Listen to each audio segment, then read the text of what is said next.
മരുവിനെ യാത്രയ്ക്കായി പ്രിയജനമേ ഞാൻ പോകുന്നു.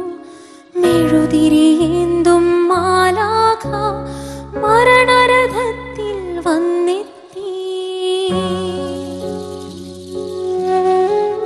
പരിമിതമാമി ലോകത്തിൽ കടമകളെല്ലാം തീരുന്നേ. പരമപിതാവിൻ ചാരത്ത് പുതിയൊരിടം